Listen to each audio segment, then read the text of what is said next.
eu sou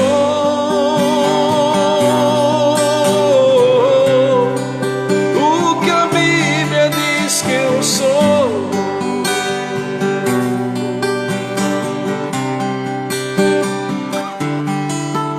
Eu posso o que a Bíblia diz que eu posso.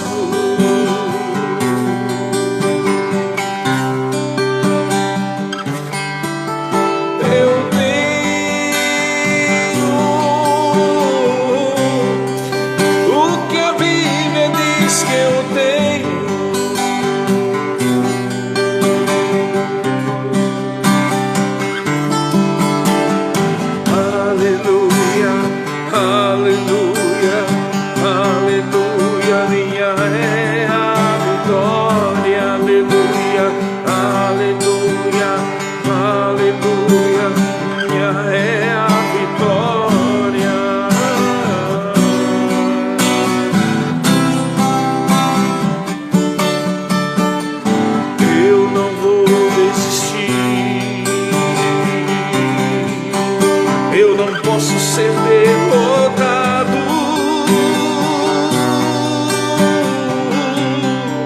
pois o Senhor está comigo. Minha é a vitória. Oh, aleluia, aleluia, aleluia, aleluia, minha é a vitória, aleluia, aleluia, aleluia, minha é a vitória. Oh, aleluia, a vitória é minha pelo nome de Jesus, pelo seu sangue justificador, aquele que não poupou nem ao seu próprio filho, como não nos dará juntamente com ele todas as coisas. Aleluia, aleluia, aleluia. Exaltado em santidade aquele que conquistou todas as coisas, para por meio dele vivemos uma vida de justiça, de paz, de santidade, de louvor, de honra e glória a ti, Senhor. Oh, aleluia, aleluia, aleluia, minha é a vitória, aleluia, aleluia, aleluia, minha é a vitória.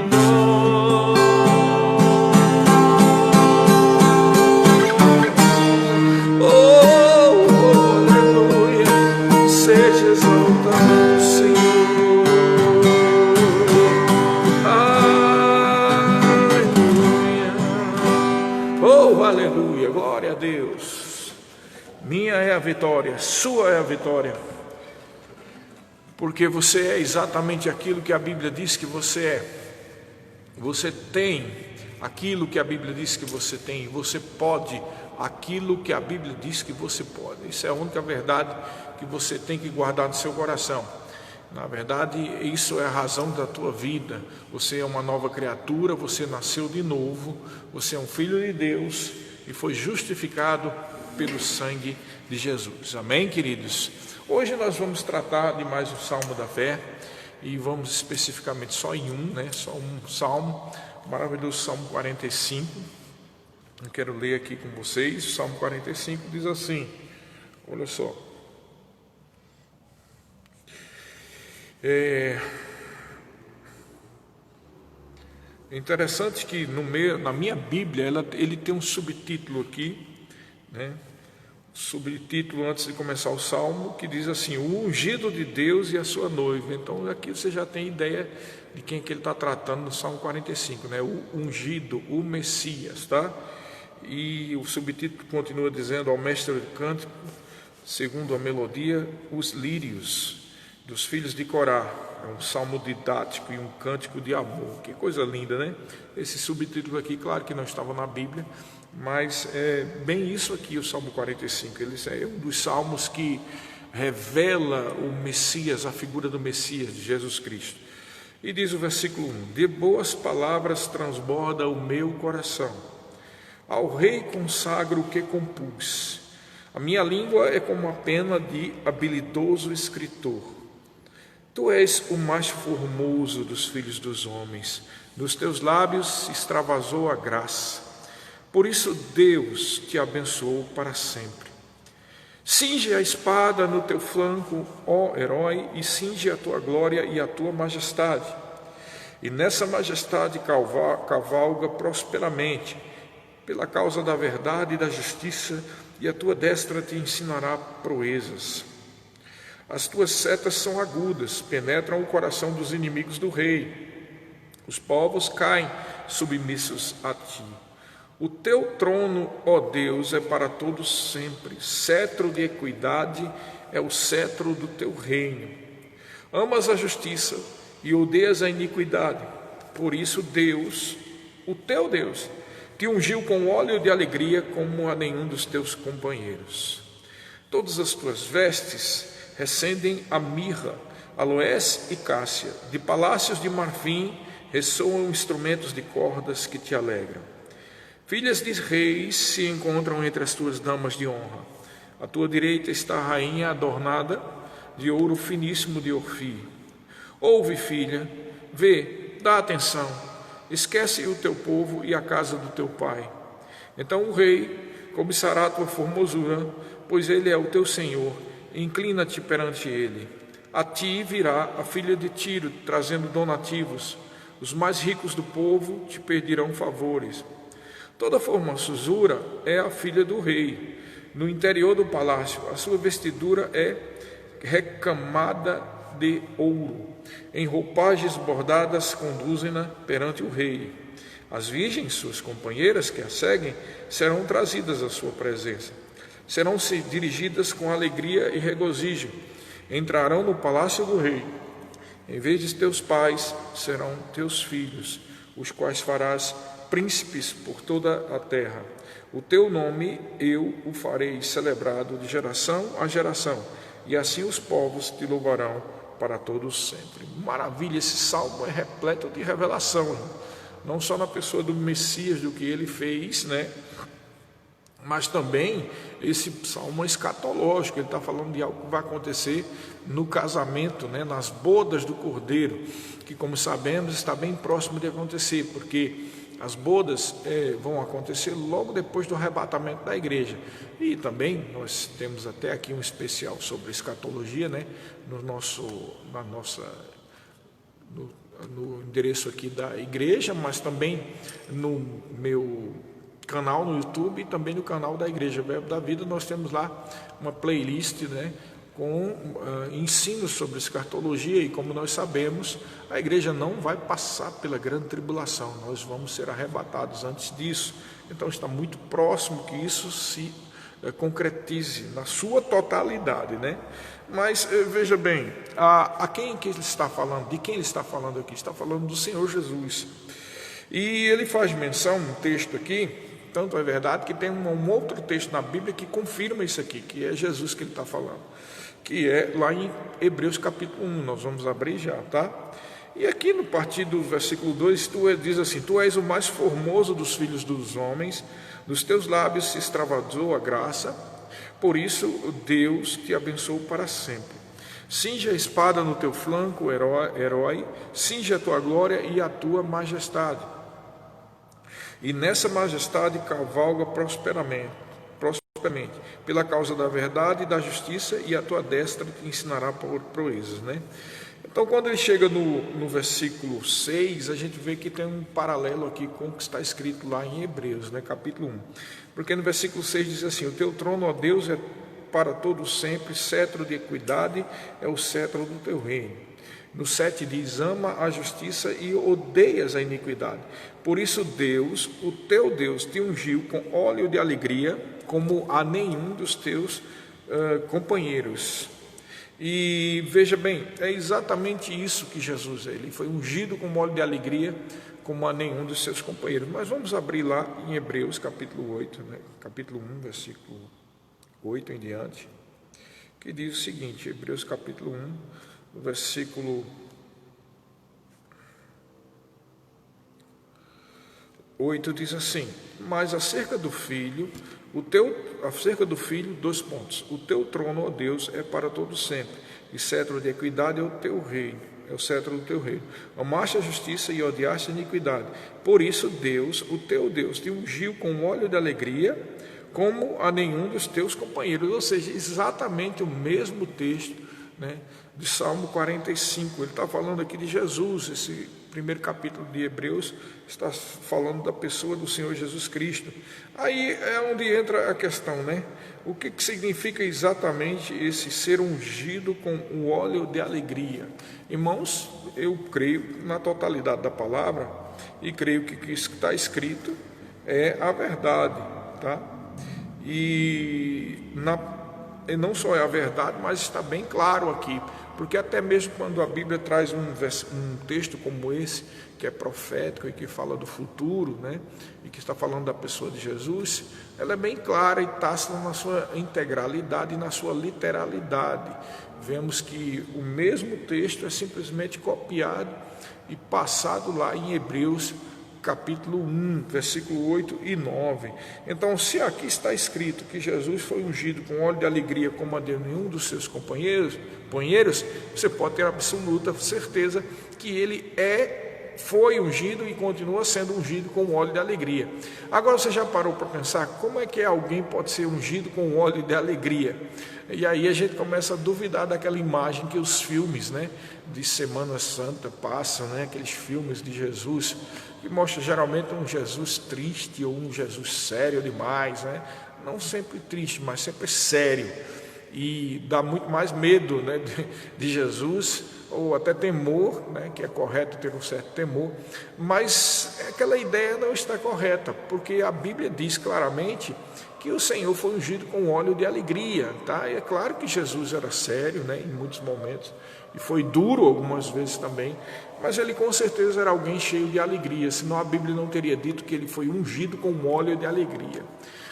Creio que isso não é só a respeito do que vai acontecer no milênio, mas também aconteceu na época que ele estava aqui, né?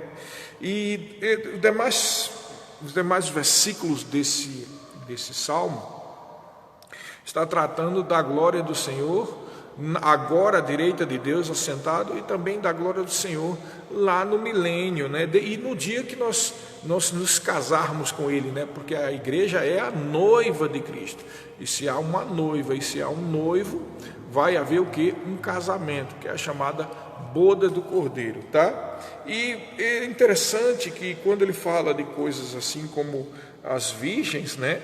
É interessante que ele diz aqui, ó, no versículo, deixa eu ver onde está a virgem aqui, versículo 8 diz, versículo 9 diz: filhas de rei se encontram entre as suas damas de honra. Filhas de rei se encontram entre as suas damas de honra. E essas damas de honra, irmãos, é o que está lá escrito em Mateus capítulo 25, que fala da parábola das 10 virgens, né? E algumas pessoas pensam que aquela parábola está tratando da igreja, mas na verdade as 10 virgens, as 5 nécias e as 5 prudentes, na verdade é uma tipologia, um simbolismo a respeito dos judeus que vão aceitar Jesus, que são as 5 virgens prudentes que tinham óleo em suas lâmpadas. A Bíblia diz que o coração do homem é a lâmpada do Senhor, e o óleo é uma tipologia do Espírito. Então o óleo dentro de suas lâmpadas está falando de um novo nascimento. Então 5 virgens que são nécias e 5 virgens prudentes. As prudentes nasceram de novo e as imprudentes não nasceram de novo. Aí você pode estar pensando, mas como é isso? Como é que vai ser? Como é que é convidado a virgens que podem ser imprudentes e não nasceram de novo? Porque o convite, o evangelho de Deus foi para judeus e gentios. E durante o período da grande tribulação, serão levantados 144 mil judeus para pregar o evangelho mais especificamente aos judeus. Então, vamos pregar que evangelho? O evangelho do reino. Por isso que Mateus disse: então esse evangelho do reino será pregado a todas as nações, então virá o fim.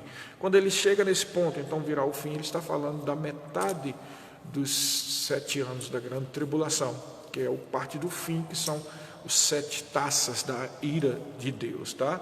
Então, na primeira metade, 144 mil judeus pregam. Por que eu estou falando sobre esse negócio de escatologia?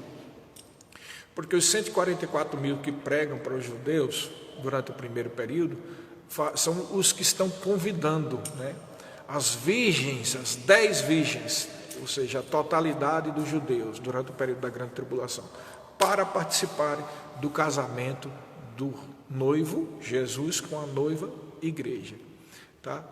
E preciso entender que existem as bodas, né?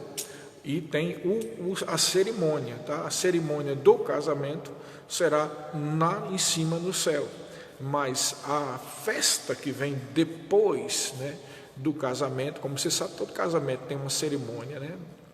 Na igreja, quando é um casamento religioso, tem uma cerimônia na igreja, e depois tem o quê? Uma festa ali, onde se tem um bolo do noivo e tal. Essa festa posterior ao casamento é o milênio, tá? E o casamento só vai participar a igreja e o noivo, que é Jesus. Então, quando há esse convite para as noivas, é para a festa, a noiva não, para as virgens, melhor dizendo, é para a festa do milênio. Então, haverão 5 nécias e 5 prudentes. As 5 nécias são aqueles que não colocaram óleos nas suas vasilhas, nas suas lâmpadas, ou seja, não nasceram de novo, não reconheceram Jesus como o seu Messias e Salvador e Senhor, né? Não é só Messias político, mas Salvador e Senhor. E as 5 prudentes são aqueles judeus que se convertem, né? E esses que se convertem é que vão entrar no milênio com o Messias, tá bom? Então é por isso que ele diz aqui, né, no Salmo 45, que filhas de reis se encontram entre as tuas damas de honra. À tua direita está a rainha. Quem é a rainha? Aqui está falando do casamento já, né? Agora é a igreja vai se tornar a noiva, a esposa, a rainha. É assim que vai ser, por isso que nós vamos reinar com Jesus durante todo o período do milênio e estaremos para sempre com Ele, porque Ele é o noivo e a igreja é a noiva. Depois do casamento se torna o rei e a rainha. A rainha é a igreja, que é a esposa de Cristo, ok, queridos? Então é por isso que o rei e a rainha, ou seja, Jesus e a igreja reinarão durante o milênio, ok? Então ele diz mais assim: ouve, filha.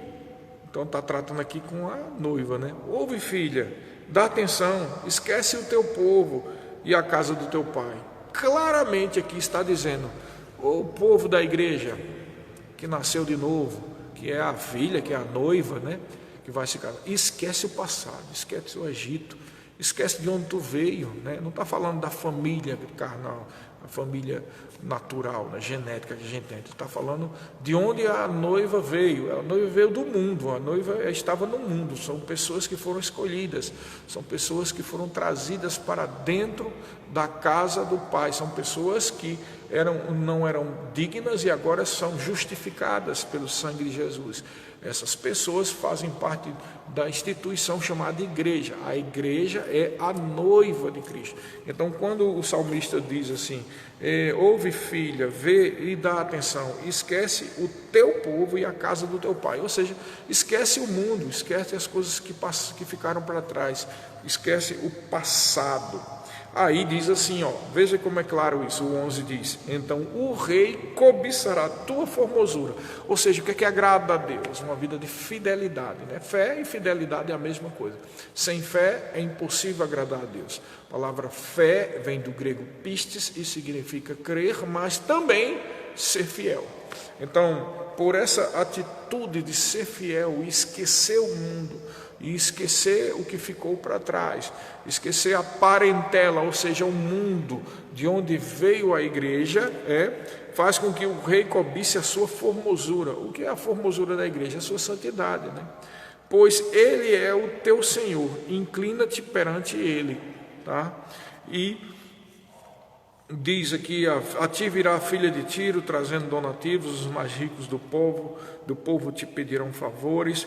Está falando aqui claramente da influência da igreja, né, e do povo que nasceu de novo durante o período do milênio. E tem mais, ele fala aqui sobre a beleza do rei, sobre a beleza da noiva,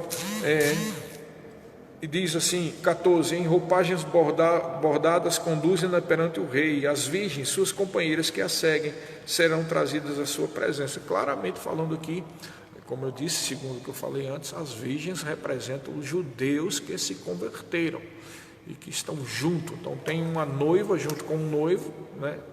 Uma noiva junto com um noivo, vivendo no milênio aí, que eu estou trazendo em questão o milênio, e as virgens que foram convidadas, que são judeus que nasceram de novo, estão junto. Então aqui está falando do governo do milênio. O governo do milênio será através, em primeiro lugar, do Senhor Jesus Cristo, que reinará com cetro, né, de equidade e de justiça. Por isso que cita isso nesse salmo, o reinado de Jesus. Cetro representa reinado, está falando do reinado de Jesus no milênio. Então Jesus é o rei e nós, como igreja, e as virgens, que são os judeus, vamos auxiliar nesse reinado milenial, tá? Só uma pequena diferença é que os judeus, especificamente os judeus que se converterem durante o milênio, tá? Estou falando disso, e serão auxiliares nisso tudo, por isso que era a figura das virgens, tá? E a igreja não, estará com um corpo glorificado, um corpo ressuscitado, cheio de luz. Lembrando mais uma vez, para quem não viu, preciso explicar isso, que no milênio haverão dois tipos de pessoas no milênio, né?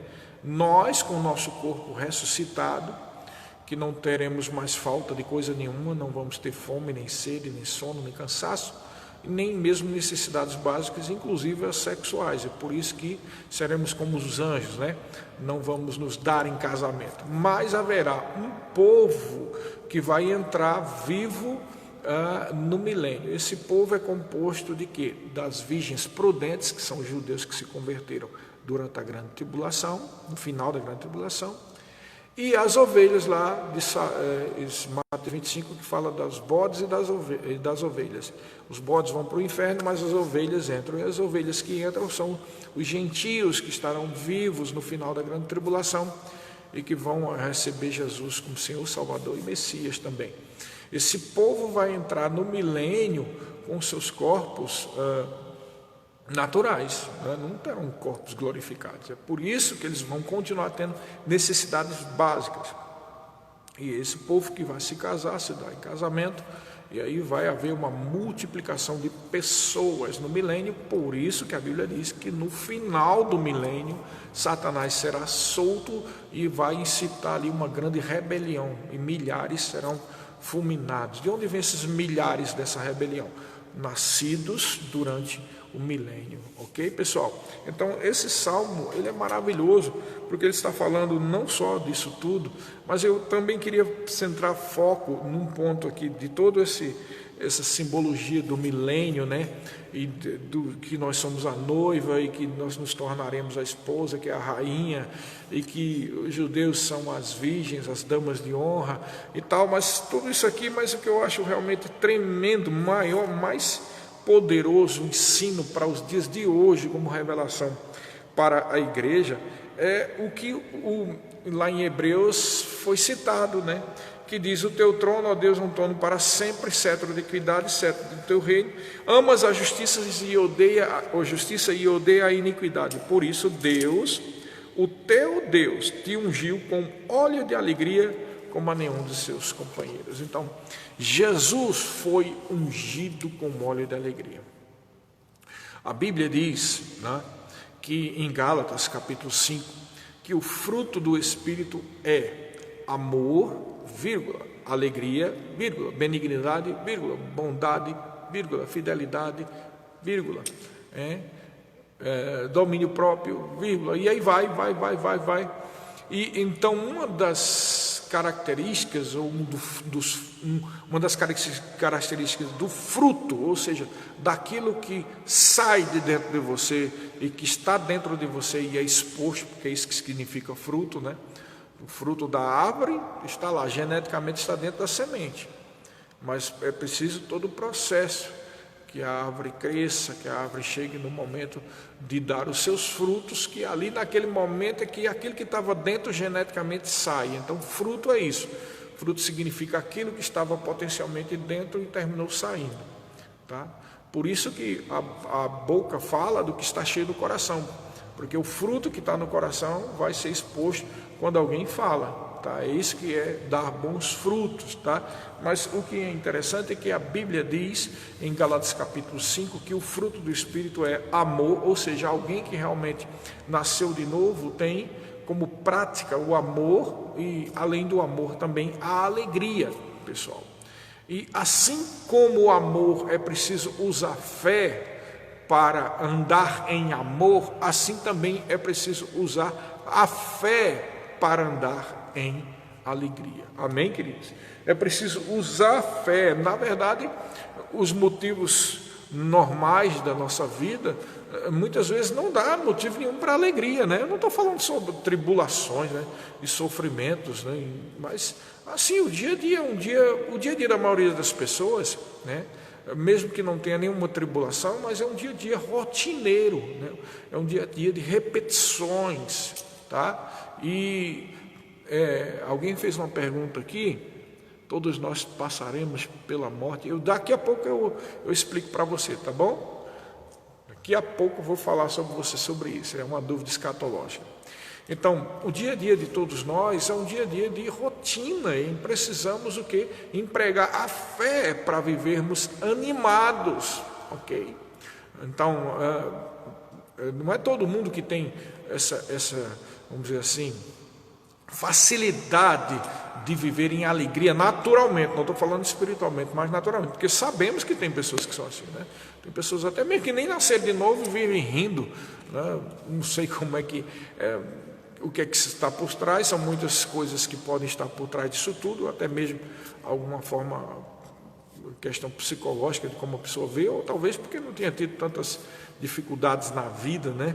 Ou se teve, procurou tomar a decisão de ver sempre o lado bom. Há pessoas que mesmo sem nascer de novo fazem isso, né? Mas a gente sabe que a verdadeira alegria é muito mais do que esse empenho psicológico. A verdadeira alegria, ela brota de dentro. Então é preciso que o cristão entenda que a alegria do Senhor é a sua força, como diz Neemias. A alegria é a alegria do Senhor. Quando você anda em fé, né, para andar em alegria, você vai ser renovado em suas forças.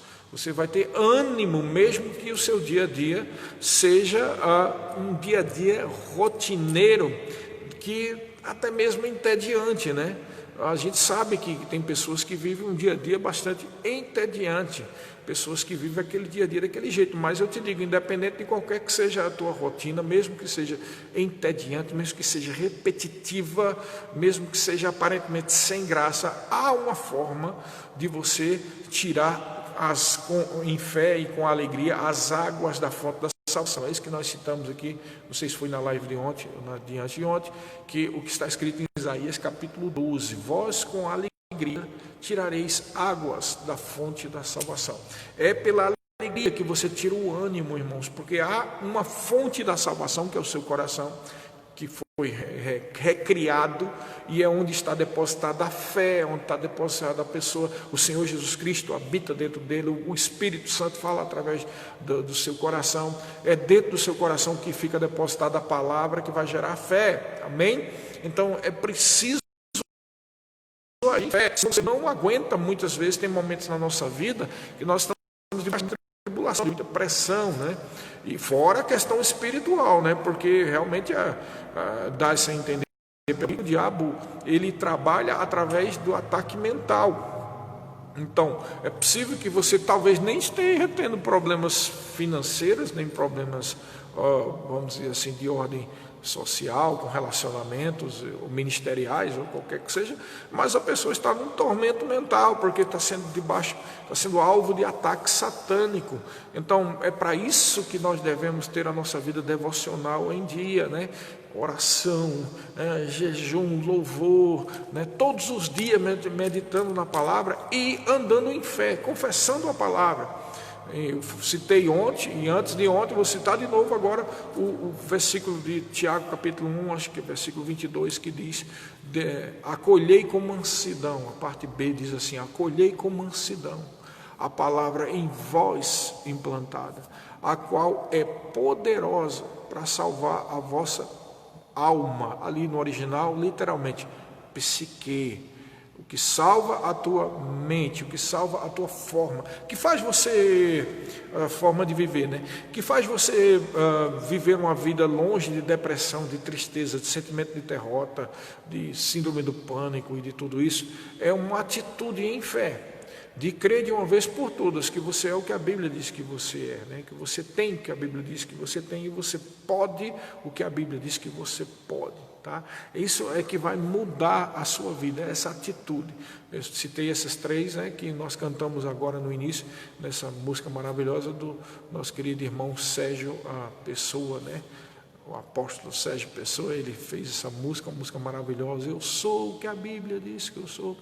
E é assim, você tem que confessar isso, você tem que agir em fé todos os dias e entender que, da mesma forma que você precisa usar a sua fé para amar aquela pessoa que muitas vezes não é amável, você também precisa usar a sua fé para andar em alegria.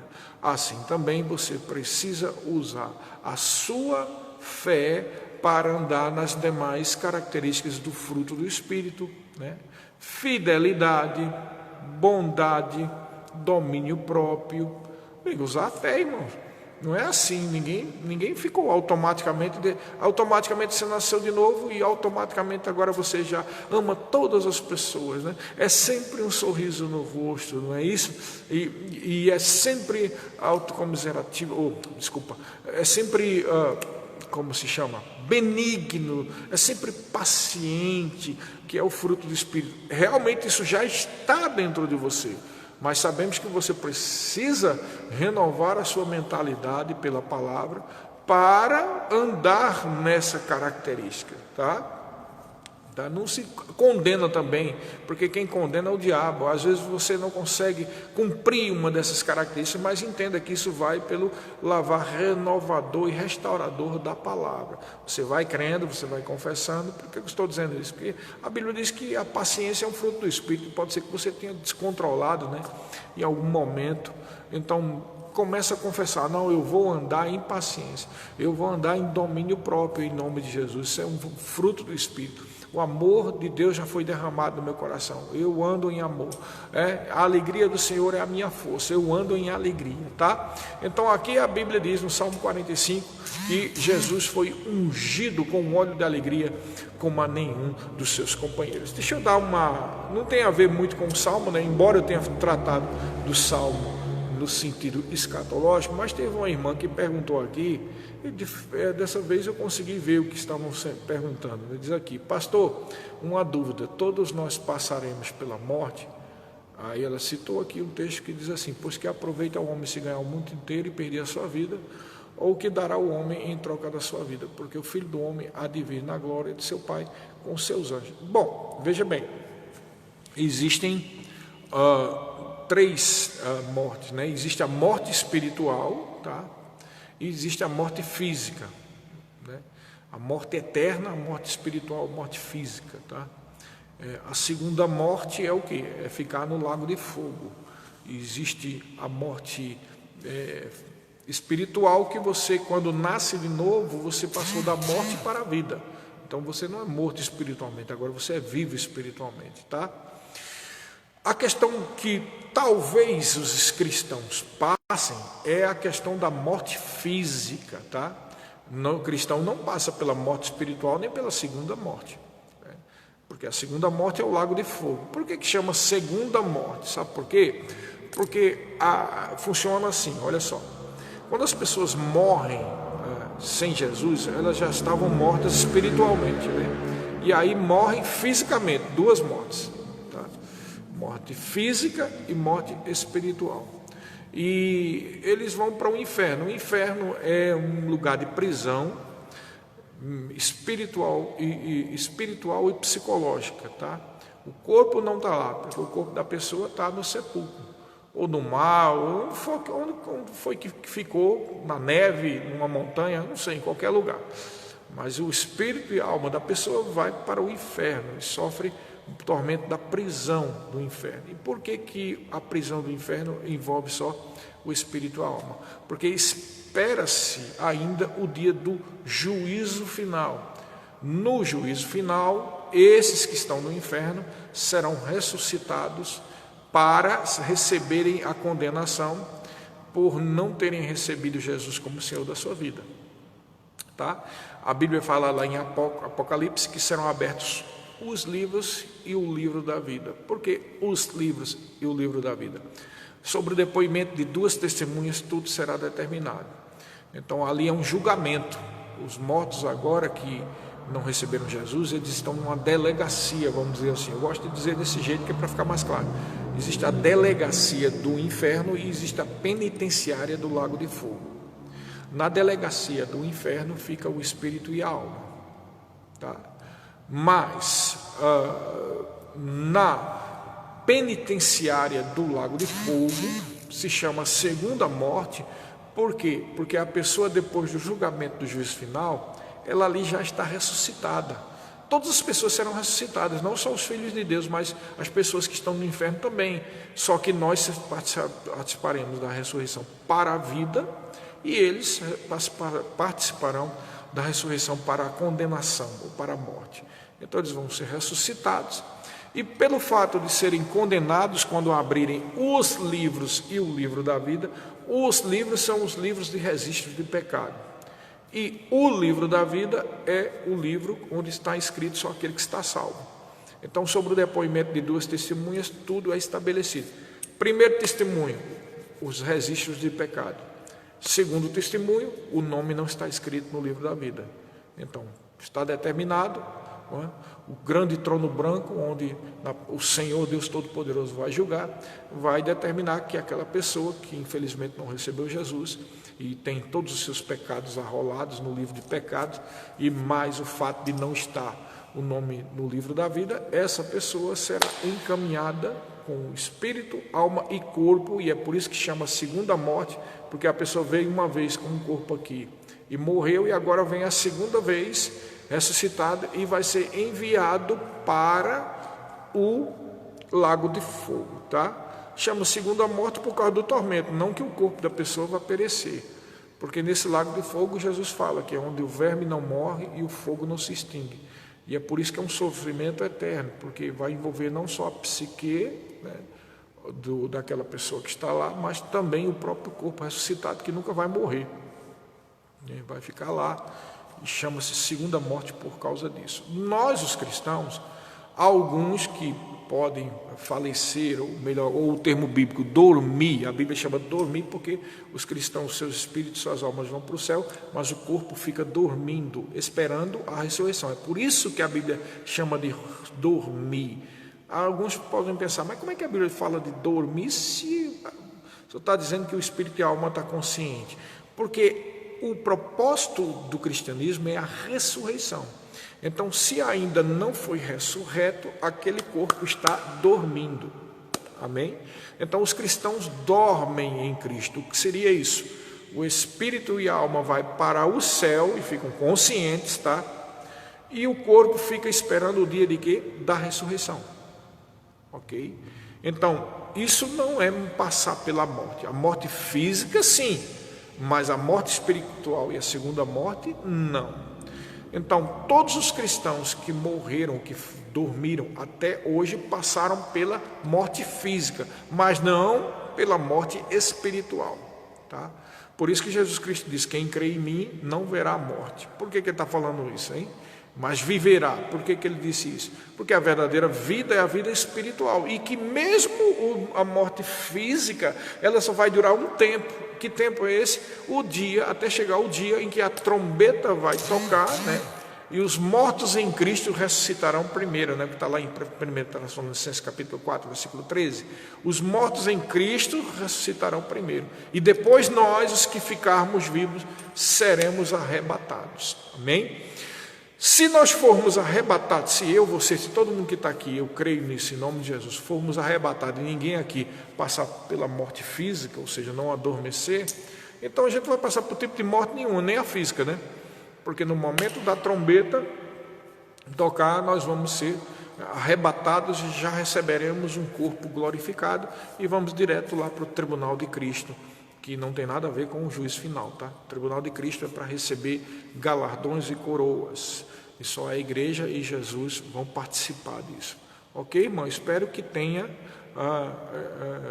explicado. Quando Jesus disse aqui, pois o que aproveita o homem se ganhar o mundo inteiro e perder a sua vida, o que se dará ao homem em troca de sua vida, porque o Filho do Homem adivina a sua glória de seu Pai com os seus anjos. Bom, talvez o que você está querendo dizer aqui é que realmente a pessoa tem que tomar uma decisão antes que chegue o momento em que a pessoa morra, né?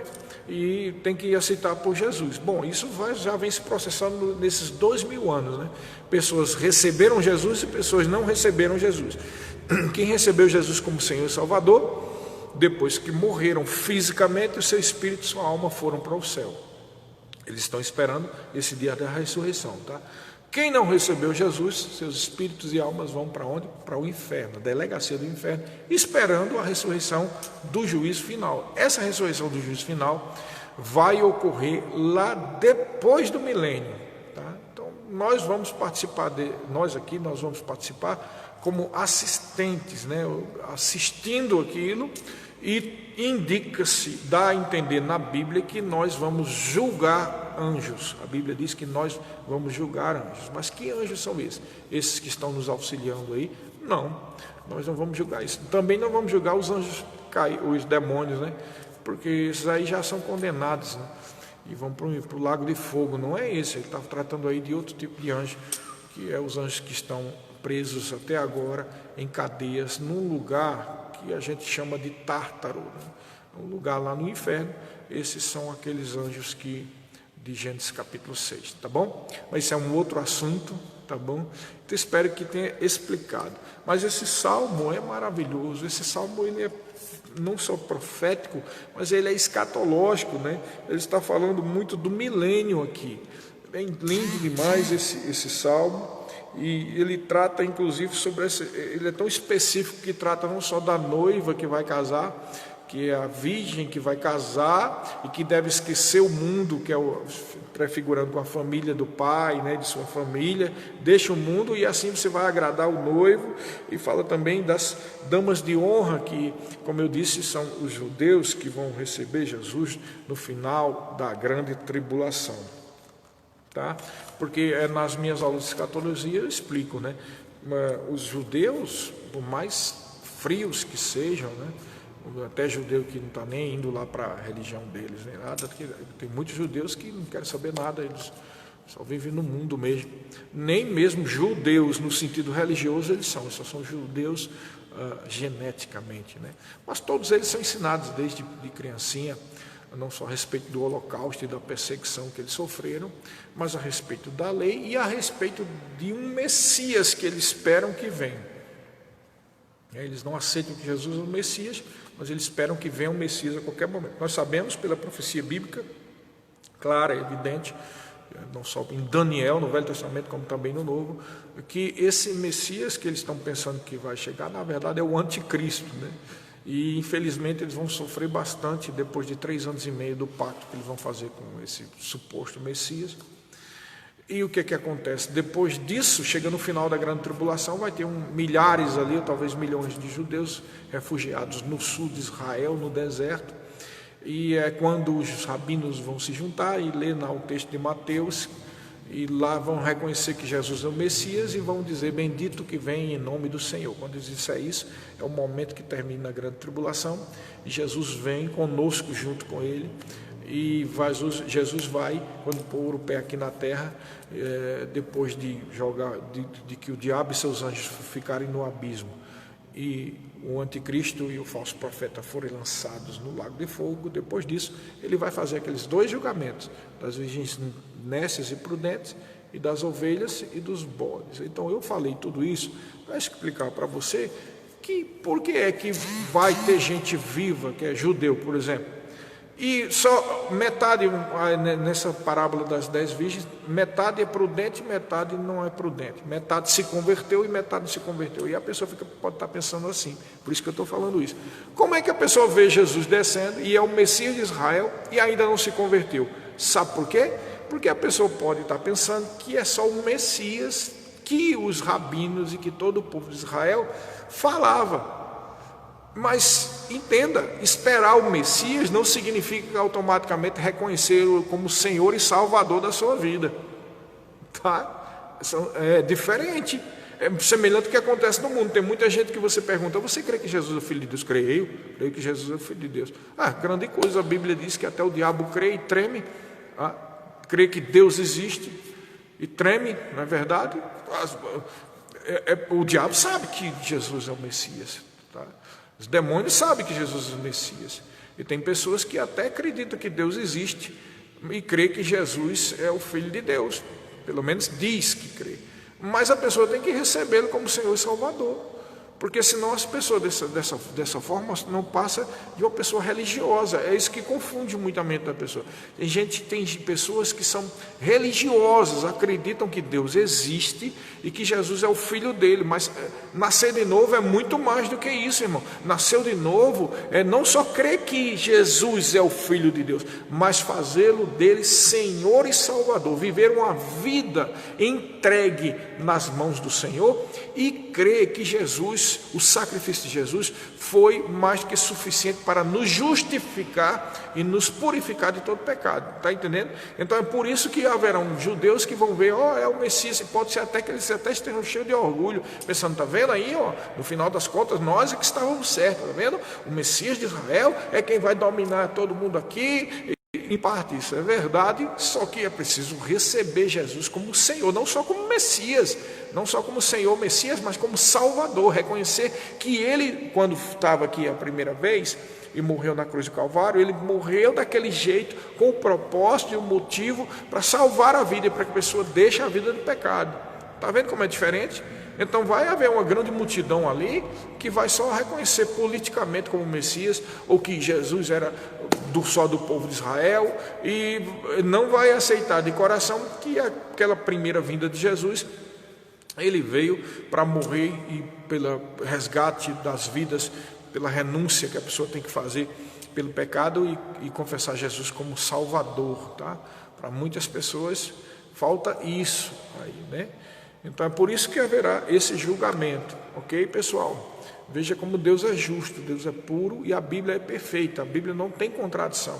Até mesmo aquilo que você pensa que parece uma contradição, talvez esteja faltando somente um maior entendimento das Escrituras. Aleluias. Amém. Então talvez esteja faltando só um maior entendimento das Escrituras. Como disse o Senhor Jesus aos doutores da lei, aos rabinos: errais, não conhecendo as Escrituras e nem o poder de Deus, tá?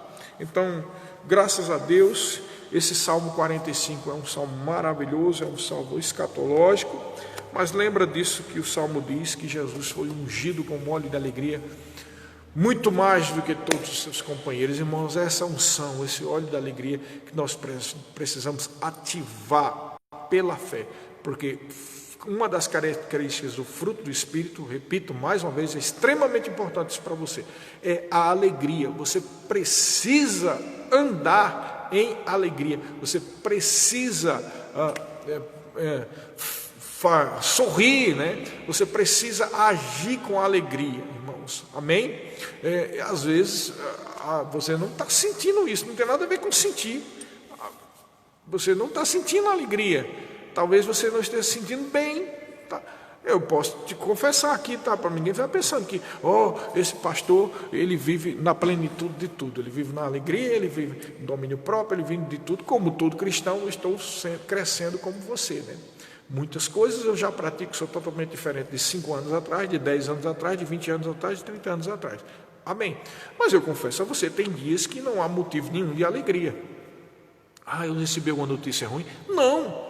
De repente, talvez venha um ataque demoníaco sobre mim, sobre a minha mente, eu tenho que repreender aquilo, eu tenho que, melhor dizendo, confessar a palavra e não aceitar, como a Bíblia diz, resistir ao diabo, ele fugirá de vós. Mas tem momentos que você tem só vontade de chorar e de tristeza, irmão. E aí é onde é que a pessoa tem que se levantar e crer que a alegria do Senhor é a nossa força. É onde você tem que se levantar com intrepidez. Eu não aceito. Por isso que é importante essa música que nós cantamos. Eu não vou desistir, eu não posso ser derrotado. Não é? Essa música é maravilhosa do apóstolo Sérgio. É muito importante você tomar essa decisão. Eu não vou ser derrotado. O Senhor está comigo e minha é a vitória. Eu sou o que a Bíblia diz que eu sou, eu posso o que a Bíblia diz que eu posso, eu tenho o que a Bíblia diz que eu tenho. E a Bíblia diz em Gálatas capítulo 5, que o fruto do meu espírito que nasceu de novo, meu coração, que eu recebi da parte do Senhor, esse fruto, essa característica é amor, alegria, bondade, benignidade, paciência, fidelidade, domínio próprio. Contra essas coisas não há lei, irmão.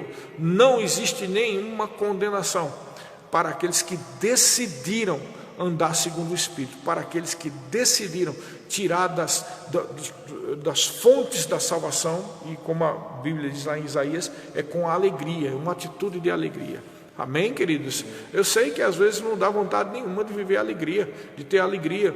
O diabo, ele é especialista nisso, né? Porque o nome dele é diabo. O diabo é o quê? Condenador, tá? Ele é o acusador. E a especialidade dos demônios é trazer acusação. Tá? Não aceite o que o diabo diz, mesmo que você seja uma pessoa que já tenha uma certa idade natural, tá? Se tu tem 60, se tu tem 70 anos, não importa, porque às vezes vem, né, aquele sentimento, meu Deus, será que eu nunca consegui aquilo que eu sonhava, né? Eu estou falando aqui especificamente para pessoas com mais de 40 anos, né? Eu tenho 54 e às vezes vem esse tipo de coisa, né? Eu nunca conquistei o que eu pensei, eu nunca atingi aquilo que eu poderia ser atingido. Para com isso em nome de Jesus, não medita nessas coisas, porque o poder de Deus e a graça de Deus é mais que suficiente de fazer em um ano tudo o que você não usufruiu durante toda a sua vida. Então, não se submeta a esse tipo de coisa. Só creia no que está escrito na palavra. Os projetos que Deus colocou no seu coração vão se cumprir, não importa a tua idade, irmãos. Eu quero lembrar aqui a história desse irmão que nós... Até a época que eu fiz o Rema, eu não conhecia eles. Foi quando eu fiz o Rema, na verdade em 95, 96, que eu tomei conhecimento desse homem de Deus, o inglês, né? Uma pessoa simples. Ele era um encanador chamado Smith Wigglesworth, né? Tem dificuldade com a língua. Smith Wigglesworth. Esse homem, ele foi usado por Deus e ele ressuscitou várias pessoas pelo poder de Deus. E eu gosto de citar isso agora pelo seguinte, que esse rapaz, o Wigglesworth, esse senhor, ele só começou a operar no ministério dele depois de 50 anos, irmão, depois de 50 anos, e foi um homem usado poderosamente por Deus. Por que eu estou citando isso? Porque não importa a tua idade, ainda pode acontecer muitas coisas da parte do Senhor, amém? Somente creia, você é o que a Bíblia diz que você é, você tem o que a Bíblia diz que você tem, e você pode. E a Bíblia diz que o amor de Deus foi derramado no seu coração, está lá em Romanos 8, 5:5, tá? A Bíblia diz que a alegria do Senhor é a tua força, e diz que a alegria é fruto do Espírito, irmão. Então você pode sim, pela fé, você vai ter que usar a fé, tá? Tem que usar a fé, não pensa que eu vou sentir a alegria, não. O diabo, ele não vai querer deixar que você sinta a alegria, tá? Então você tem que tomar uma atitude. A Bíblia diz, resistir ao diabo e ele fugirá de vós. Você tem que tomar a atitude. Tome a atitude, não deixe o diabo tomar a atitude pela sua vida. O que o diabo traz, os pensamentos que o diabo traz, as notícias que o diabo traz, não podem determinar o seu futuro, não tem poder de mudar o seu futuro. O seu futuro vai se encaminhar à medida que você decide com intrepidez confessar, crer no que está escrito na palavra. E a palavra diz, mais uma vez vou repetir, que a alegria do Senhor é a nossa força, e que o nosso Senhor Jesus Cristo, ele foi ungido com esse óleo da alegria, e se ele foi ungido, ele distribui para os seus filhos, para os seus irmãos, que somos irmãos dele também, né? Para os seus servos. Essa alegria foi distribuída para nós, e cada parcela dessa grande alegria de Deus está dentro do nosso coração, mais que suficiente para viver uma vida de vitória. Amém? Viva nisso, viva em alegria. Lembro mais uma vez, pela terceira vez vou dizer, não espere sentir alegria. Você tem que usar a sua fé para andar em alegria. Nem que você tenha que começar a rir sozinho, tá? É isso que algumas pessoas não entendem, né? Mas é claro, eu sou um palhaço. Não é palhaço não, mas nenhuma das pessoas que estão julgando se você está rindo ou não, né, vai pagar as suas contas, vai curar você, tá? Nenhuma das pessoas que acham que você é louco ou alienado ou fanático, ou que você está fazendo palhaçada porque está rindo o tempo todo, vai mudar a sua vida. Quem mudou a sua vida foi Jesus, e ele te ungiu com óleo de alegria, e a alegria do Senhor é a tua força. Lembra-se disso, porque o diabo é especialista em condenar, e condenação não é só dizer que tu está vivendo em pecado, não. Ficar fazendo pouco caso da vida das pessoas que são cristãos, isso é condenação também. Escarnecer da vida da pessoa, isso é condenação também. Julgar as pessoas, isso é condenação. Dizer que os outros são fanáticos ou são exagerados, isso aí é condenação também, isso é obra de Satanás, e nem eu nem você temos parte com isso. Nós temos parte com Deus Todo-Poderoso, e ele pagou o preço com sua própria vida. Jesus Cristo derramou o sangue na cruz do Calvário para que você fosse justificado e você fosse feito justiça de Deus. E é por isso que ele te ungiu com óleo de alegria. Quando você toma uma atitude de fé para andar em alegria, a alegria vai brotar de você, porque está dentro de você. Essa alegria brota dentro de você, porque é algo espiritual, é fruto do Espírito do homem recriado, fruto do Espírito. A Bíblia fala lá em Gálatas isso, a carne contra o Espírito. A carne do homem quer tomar uma atitude, mas o Espírito do homem recriado quer fazer assim, quer andar em amor, quer andar em alegria, andar em fidelidade, andar em domínio próprio, andar em mansidão, andar em paciência. Contra essas coisas não há lei. E os que crucificaram, e os que receberam Jesus, crucificaram a carne com seus desejos e concupiscências, irmãos. Então era uma atitude de fé. Amém? Estamos terminando. Ande em fé nisso. Se amanhã ou depois você está triste, não deixa o diabo dar determinação sobre a sua vida. Anda em alegria. A alegria está dentro de você. A alegria é fruto do Espírito. A unção está sobre nós, sobre a sua vida. E essa unção é mais do que suficiente para despedaçar o jugo de Satanás. Amém? Seja abençoado.